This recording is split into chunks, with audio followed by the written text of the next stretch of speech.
যোৱা 1 অক্টোবৰত পৰ্যটকৰ বাবে মুকলি হৈছিল কাজিৰঙা ৰাষ্ট্ৰীয় উদ্যান। পৰ্যটকৰ বাবে মুকলি হোৱাৰ প্ৰথম সপ্তাহত কাজিৰঙালৈ আগমন হ'ল প্ৰায় 1200 পৰ্যটকৰ।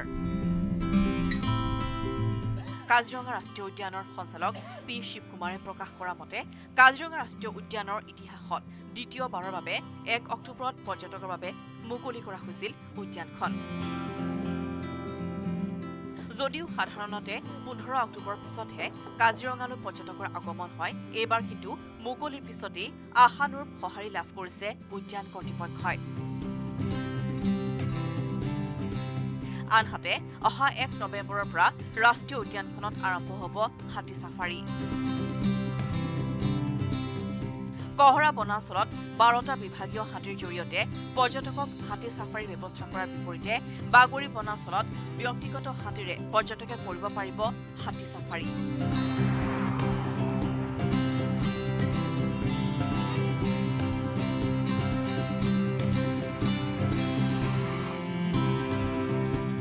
আনহাতে কাজিৰঙা ৰাষ্ট্ৰীয় উদ্যানত হৈছে এক নতুন সংযোজন।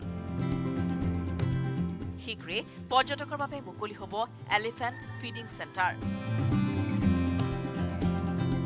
কহৰা বনাঞ্চলৰ অধীনৰ মিহিমুখত পৰ্যটকৰ বাবে শুভাৰম্ভ কৰা হ'ব এই কেন্দ্ৰটি। পৰ্যটকে হাতীৰ গা ধোৱা, খাদ্য খোৱা প্ৰণালীৰ লগতে হাতীৰ গতিবিধি নিৰীক্ষণ কৰিব পাৰিব এই কেন্দ্ৰত। এই সন্দৰ্ভত কাজিৰঙা ৰাষ্ট্ৰীয় উদ্যানৰ গৱেষণা বিষয়া ৰবীন শৰ্মাই কয়, দেশ-বিদেশৰ পৰ্যটকে কেন্দ্ৰটোৰ জৰিয়তে হাতীৰ সংৰক্ষণৰ সন্দৰ্ভত তথ্য লাভ কৰিব পাৰিব। কেন্দ্ৰটোত থকা মাউত আৰু বিশেষজ্ঞই পৰ্যটকক হাতী সম্পৰ্কীয় সকলো তথ্য যোগান ধৰিব বুলি কয় বিষয়াগৰাকীয়ে। এইটো হাতীৰ ফিডিংটো আচলতে দৰ্শকৰ কাৰণে আনপেৰিয়াৰ আৰু কেইখনমান দাক্ষিণাত্যৰ অলৰেডি আছে তেনেকুৱা।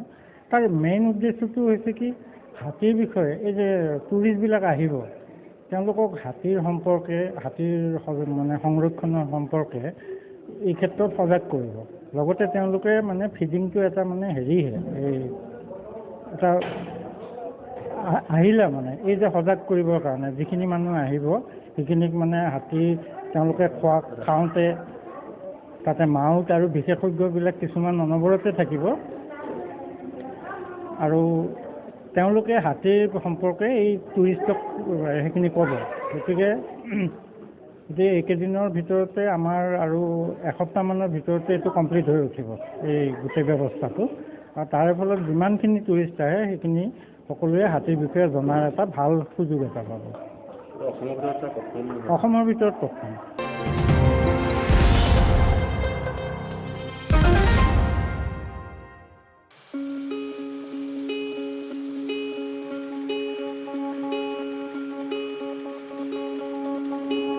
ৰঙিয়াৰ বালিসত্ৰত গ্ৰাম্য বিকাশ মঞ্চৰ প্ৰশংসনীয় পদক্ষেপ।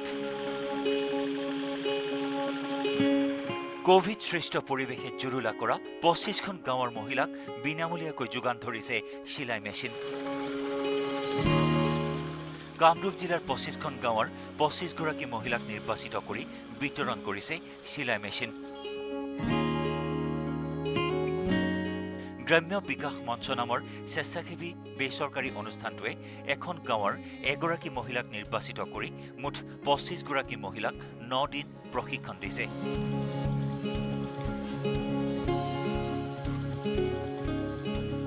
মহিলাসকলে যাতে নিজেই আত্মনিৰ্ভৰশীল হ'ব পাৰে তাৰ বাবে অভিজ্ঞ প্ৰশিক্ষকৰ দ্বাৰা কাপোৰ চিলাই কৰা প্ৰশিক্ষণ আৰু বিকল হৈ পৰা চিলাই মেচিন মেৰামতিৰ প্ৰশিক্ষণ দিছে।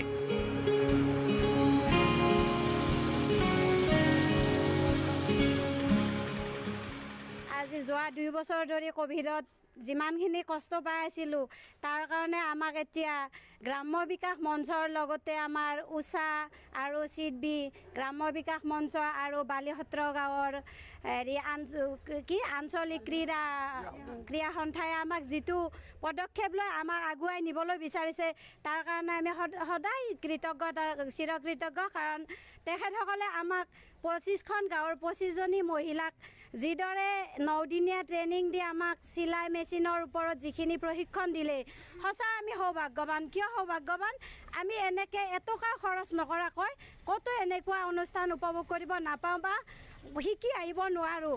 আমাক 21 তাৰিখৰ পৰা 29 তাৰিখলৈ যিখিনি আমাক সুবিধা দিছে সেই সুবিধাখিনিৰ কাৰণে আমি 25খন গাঁৱৰ 25গৰাকী মহিলা আমি সদায় শলাগ ল'বলগীয়া হৈ থাকিল। কাৰণ আমাক থকা খোৱা লোৱা সুবিধা, অহা যোৱাৰ সুবিধা বা প্ৰশিক্ষণৰ সুবিধা আমাক 2 দিন দিছে মেকানিকেল, য'ত আমি নেকি মেচিন এটা বেয়া হ'লে ৰঙিয়াত যাব লাগে, ৰঙিয়াৰ পৰা মেকানিক আনি ভাল কৰি ল'ব লাগে। কিন্তু সেই সুবিধাকণ আমাক উচাই আমাক লগতে শিকাই দিছে। চিডবিয়ে আমাক বহুখিনি সহযোগ কৰিছে। আজি আমাক আমি যিখিনি প্ৰশিক্ষণ লৈ আহিলোঁ তাৰ কাৰণে আমাক লগতে একোটা লগত বহুখিনি বস্তু দি দিছে। আপোনালোকে প্ৰশিক্ষণ দিব? আমি প্ৰত্যেকখন গাঁৱৰ এজনীকৈ মহিলা প্ৰশিক্ষণ লৈছোঁ আৰু কিন্তু আমাৰ লগত সেনেকুৱা 25গৰাকীকৈ মহিলা আমাৰ লগত প্ৰশিক্ষণ ল'ব পাৰিব। আচলতে আমি গ্ৰাম্য বিকাশ মঞ্চই অকল কামৰূপ জিলাই নহয়, অসমৰ কেইবাখনো জিলাত আমি বিভিন্ন ধৰণে কাম কৰি আছোঁ। বিশেষকৈ সমাজত যিখিনি পিছপৰা লোক, বিশেষকৈ মহিলাসকলক প্ৰাধান্য দি পেলাই আমি কিছু কাম কৰি আছোঁ। আপোনালোকে প্ৰত্যেকেই জ্ঞাত যে ক'ভিডৰ পিছত এটা সংস্থাপনৰ কাৰণে এটা বিশেষ অসুবিধা হৈছে, বিশেষকৈ মহিলাসকল তাৰ কাৰণে ভুক্তভোগী। আৰু তেখেতসকলৰ স্বনিয়োজনৰ কাৰণে গ্ৰাম্য বিকাশ মঞ্চ আগবাঢ়ি আহিছে। লগতে ইয়াতে স্বাৱলম্বন বুলি এটি প্ৰকল্প আমি ৰূপায়ণ কৰি আছোঁ। স্বাৱলম্বন প্ৰকল্পটোৰ আমাক ৰূপায়ণৰ ক্ষেত্ৰত উষা আৰু চিডবিয়ে আমাক সহযোগিতা আগবঢ়াইছে। আৰু আজি এই কামৰূপত বালিসত্ৰত আমি যি বালিসত্ৰ আঞ্চলিক স্পৰ্টছ ক্লাব আছে তেখেতসকলৰ সহযোগত 25খন গাঁৱৰ 25গৰাকী দুখীয়া মহিলাক আমি নিৰ্বাচিত কৰিছোঁ আৰু তেওঁলোকক 9দিনীয়া এটি প্ৰশিক্ষণ কাৰ্যসূচী ৰূপায়ণ কৰা হৈছে। আৰু সুন্দৰভাৱে প্ৰশিক্ষণ কাৰ্যসূচীটো আমাৰ গ্ৰাম্য বিকাশ মঞ্চৰ চৌহদতে অনুষ্ঠিত হৈ গৈছে। আৰু আজি ইয়াতে আমি এই মহিলাসকলক লৈ মহিলাসকলক আগবঢ়াই নিয়াৰ ক্ষেত্ৰত বালিসত্ৰ আঞ্চলিক স্পৰ্টছ ক্লাবে বিশেষ কাৰ্যসূচী হাতত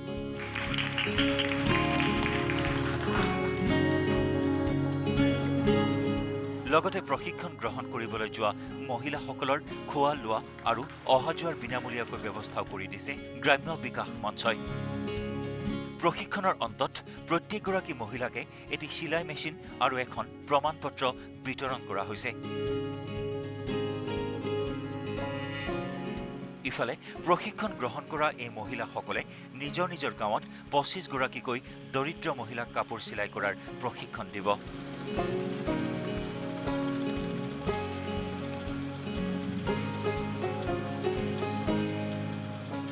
সেই মহিলাসকলে যাতে নিজৰ লগতে নিজৰ পৰিয়ালটোক পোহপাল দিব পাৰে তাৰ বাবে প্ৰস্তুত কৰাৰ লক্ষ্য লৈ আগবাঢ়ি যাব প্ৰশিক্ষণপ্ৰাপ্ত মহিলাসকল।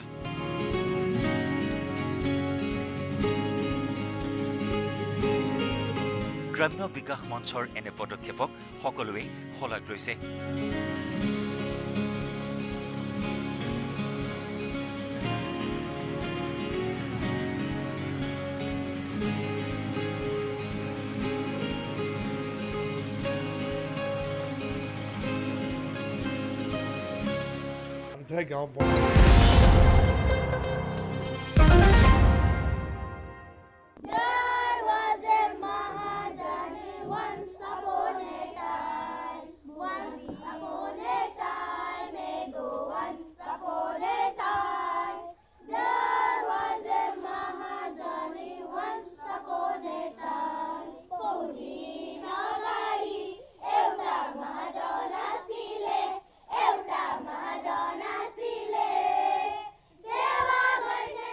গ্ৰামাঞ্চলৰ বহু প্ৰতিভাৱান শিশু থাকে।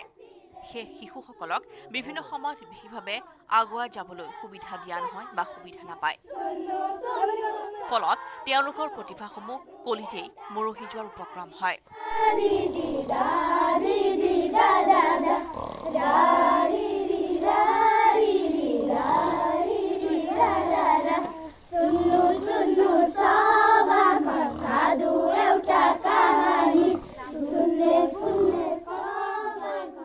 কিন্তু গহপুৰ ডাঠকলাত শিশুৰ শাৰীৰিক, মানসিক, সাংস্কৃতিক বিকাশ সাধনৰ বাবে এজাক শিশুক মুকুন্দ কাকতি পুনঃ সংস্থাপন কেন্দ্ৰৰ তৰফৰ পৰা দিছে নাট্যাভিনয়ৰ এমহীয়া প্ৰশিক্ষণ। গহপুৰ ডাঠকলাৰ গ্ৰামাঞ্চলৰ শিশুসকলক দিছে নাট্যাভিনয়ৰ কৌশল। মুকুন্দ কাকতি পুনঃ সংস্থাপন কেন্দ্ৰৰ অধীনত এমাহজোৰা কৰ্মশালা চলিছে আৰু বিশেষকৈ গাঁৱৰ শিশু বুলি ক'লে তেওঁলোকৰ যথেষ্ট প্ৰতিভা থাকে আৰু সেই প্ৰতিভাসমূহ বিকাশৰ অৰ্থে এই নাট্য কৰ্মশালাৰ আয়োজন কৰিছে মুকুন্দ কাকতি পুনঃ সংস্থাপন কেন্দ্ৰই।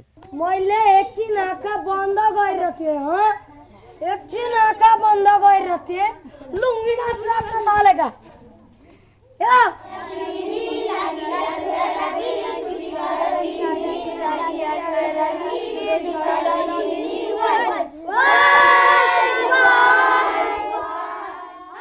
গহপুৰ বৰঙাবাৰীৰ নাট্যকৰ্মী প্ৰবীণ শইকীয়াই অসমীয়া আৰু গোৰ্খা ভাষাত দিছে নাট্যভিনয়ৰ প্ৰশিক্ষণ।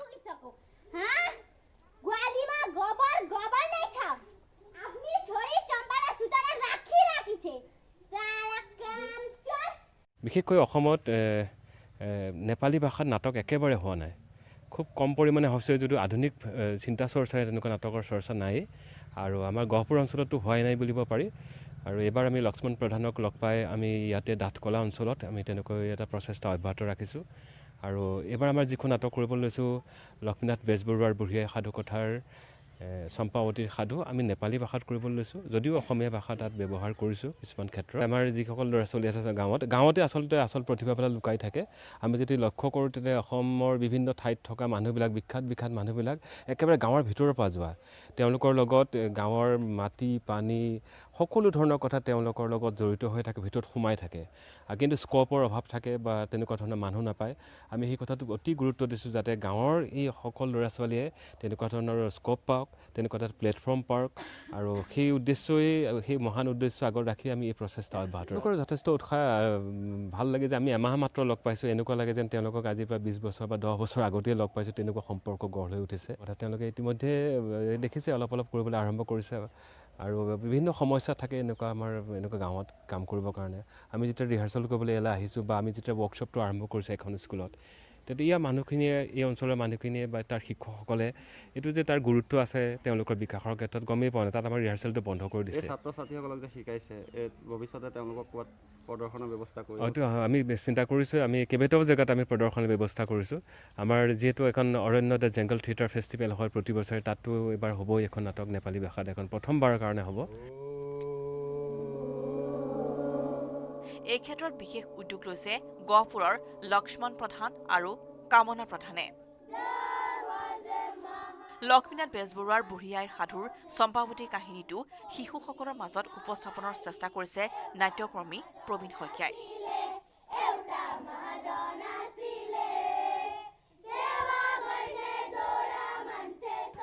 অতি ভিতৰুৱা ডাঠকলা অঞ্চলৰ শিশুসকলে দুগুণ উৎসাহেৰে কৰি গৈছে নাট্যাভিনয়। ইতিমধ্যে গহপুৰৰ কেইবাটাও স্থানত শিশুসকলৰ দ্বাৰা অভিনীত এই চম্পাৱতী সাধু কাহিনীটো ৰাইজৰ আগত উপস্থাপন কৰিব অনাগত দিনত।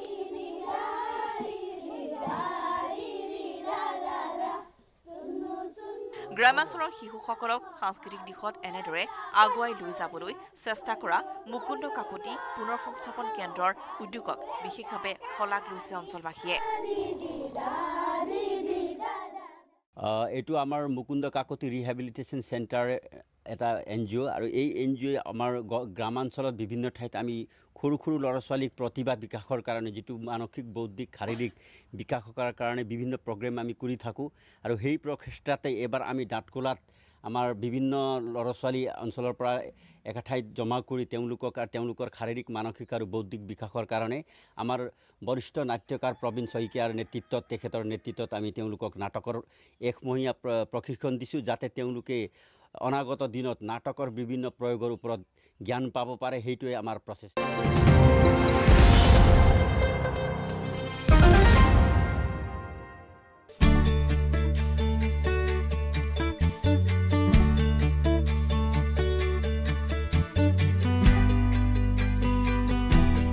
টকিঅ' অলিম্পিকত বক্সিঙত ব্ৰঞ্জৰ পদক আঁজুৰি অনা অসম কন্যা লাভলীনা বৰগোহাঁইয়ে প্ৰধানমন্ত্ৰী নৰেন্দ্ৰ মোদীক উপহাৰ দিয়া গ্লভছযোৰ অৱশেষত বিক্ৰী হ'ল 91 লাখ টকাত।